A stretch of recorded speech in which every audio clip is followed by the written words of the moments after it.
코로나19로 인해 사회적 거리두기가 강화되면서 퇴근 이후에 집에서 인터넷을 사용하는 비중이 늘어난 것으로 풀이됩니다. 코로나 팬데믹으로 인해서 미래에 대한 불확실성이 커지다 보니 이런 레트로피아 바람이 거세졌고 주력 소비층이 밀레니얼 세대로 교체되면서 한때 인기를 얻었던 상품들이 다시 깨어나는 부활 마케팅이 각광받고 있다고 합니다.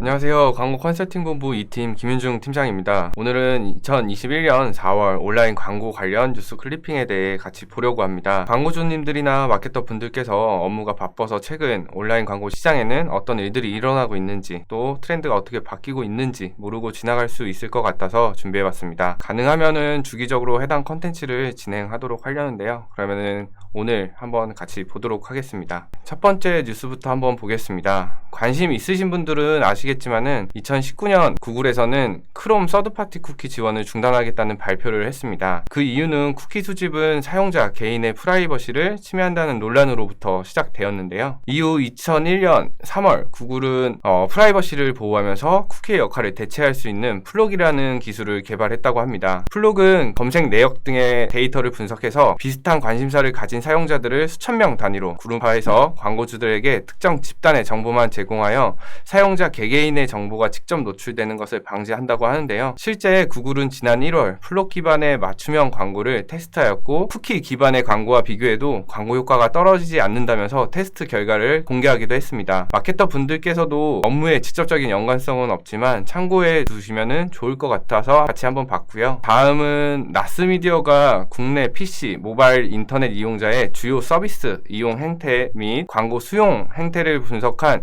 2021년 인터넷 이용자 조사 결과를 14일에 발표했다고 합니다. 작년 조사 결과 대비 가장 큰 변화는 저녁 6시 이후 그리고 주말 시간 인터넷 사용 비중이 작년 대비 상승한 것으로 코로나19로 인해 사회적 거리두기가 강화되면서 퇴근 이후에 집에서 인터넷을 사용하는 비중이 늘어난 것으로 풀이됩니다. 주말 역시 외출이 어려워져서 인터넷 사용 시간이 많이 늘어난 것으로 해석하고 있는데요. 마케터 분들께서도 전략 수립을 하실 때, 특히 타임 마케팅 같은 것들을 진행하실 때 해당 부분에 대한 인지가 꼭 필요할 것 같고, 전년도와는 달라진 인터넷 사용 비중을 파악하시어 광고 운영에 접목하시기 바랍니다. 다음은 이수진 더불어민주당 의원이 지난달 24일에 기사형 광고를 내면서 광고라는 사실을 제대로 알리지 않았을 경우 최대 2천만 원의 과태료를 부과하는 신문법 개정안을 발의했다고 합니다. 해당 법안이 발의된 배경에는 현행법은 신문이나 인터넷 신문의 편집인 및 인터넷 뉴스 기사의 기사 배열 책임자는 독자가 기사와 광고를 혼동하지 않도록 명확하게 구분해서 편집하도록 규정되어 있는데요. 하지만 이에 대한 제재나 규정이 따로 없어 매년 기사형 광고가 성행하기 때문이라고 합니다. 여당 의석수를 감안한다고 한다면은 충분히 통과할 수 있다는 게 해당 언론사의 생각이고요. 과거 블로거나 인플루언서 등이 이제 금전적 대가를 받고 컨텐츠를 올릴 때에는 광고임을 명시해야 된다는 부분과 같은 맥락인 것 같습니다. 아마도 언론 보도 배포 등의 광고를 하시고 계시는 광고주분들이나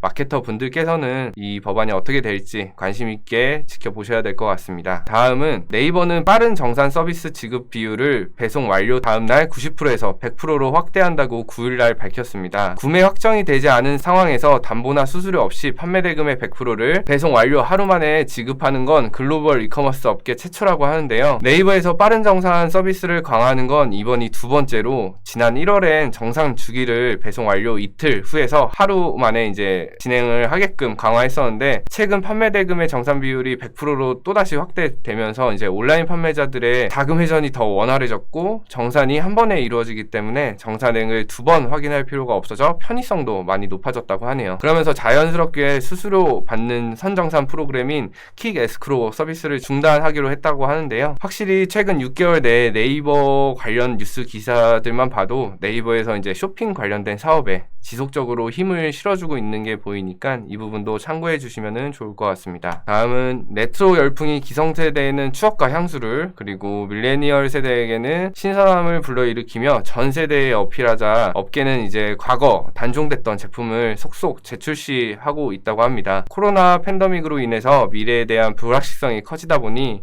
레트로피아라고 해서 레트로와 이제 유토피아라는 이제 합성어로 이런 레트로피아 바람이 거세졌고 주력 소비층이 밀레니얼 밀레니얼 세대로 교체되면서 한때 인기를 얻었던 상품들이 다시 깨어나는 부활 마케팅이 각광받고 있다고 합니다. 예전에 이제 소풍 필수템으로 미니 사이즈의 탄산음료 뿌요소다 를 16년 만에 이제 재출시가 되고요. 그리고 이제 KTNG에서는 최근 이제 추억의 담배인 이제 88 라이트라는 담배를 88 리턴즈로 10년 만에 재출시하는 등 이런 레트로 열풍이 많이 불고 있다고 합니다. 요즘에는 레트로라는 말보다는 뉴트로라고 많이들 하죠. 뉴트로가 이제 유행을 타기 시작했던 게 제가 처음 뉴트로라는 말을 들었던 게 1년 전쯤인 것 같은데 아직까지도 이제 이렇게 마케팅에 활용되고 있네요. 마케터 분들께서도 뭐 광고를 기획하거나 소재를 기획할 때 해당 부분들을 조금 접목시켜서 해보는 것도 좋은 방법이 될 것 같습니다. 다음은 카카오가 이제 지그재그 운영사인 크로키닷컴 최대 주주가 되며 카카오 스타일을 운영하는 카카오 커머스의 스타일 사업 부분을 인적 분할해 기술 기반 패션 플랫폼인 지그재그를 운영하는 크로키닷컴과 합병한다고 14일에 밝혔습니다. 7월 1일 출범하는 합병 법인은 카카오 자회사로 편입되며 대표는 크로키닷컴의 서정훈 대표가 맡는다고 합니다. 지그재그의 패션 분야에 대한 빅데이터와 카카오의 기술력 및 사업 역량 등을 결합해 경쟁력 있는 사업 기반을 갖추어 글로벌 패션 시장에 도전하겠다는 전략이라고 합니다. 카카오와 지그재그가 인수합병이 된다고 해서 따로 뭐 광고 플랫폼이 합쳐지거나 그래 보이진 않지만 좀 저희는 이제 익숙한 카카오나 지그재그 매체이기 때문에 한번 흥미로운 기사거리라서 한번 가져와 봤습니다. 다음은 간편 결제 이용 관련 기사입니다. 간편 결제 서비스 이용액이 지난해 42% 급증하였고 하루 평균 이용 건수는 1,455만 건, 이용액은 4,492억 원으로 집계되어 1년 전보다 각각 44.4%, 41.6%나 증가했다고 합니다.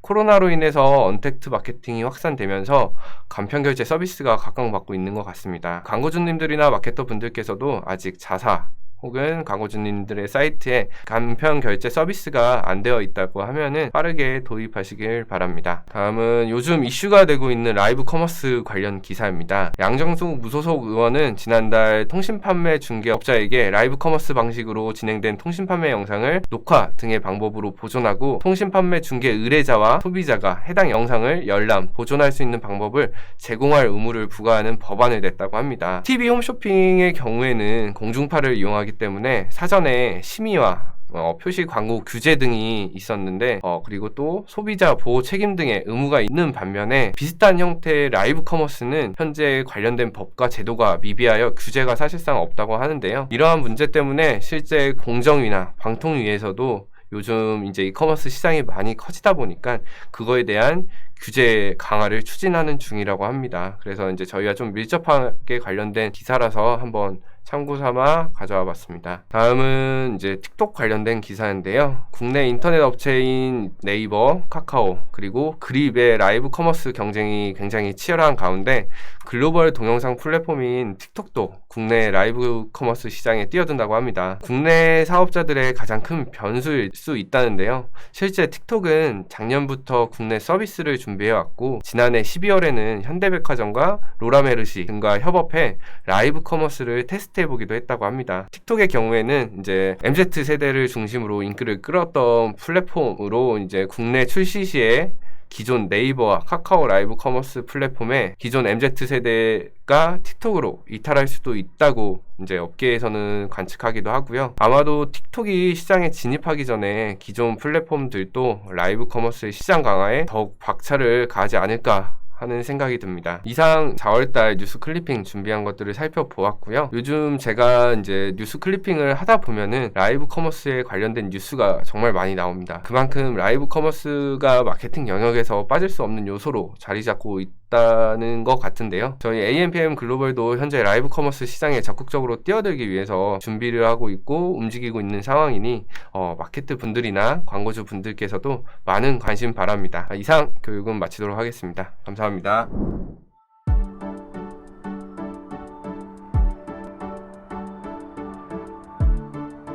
구독과 좋아요는 컨텐츠 제작에 힘이 됩니다.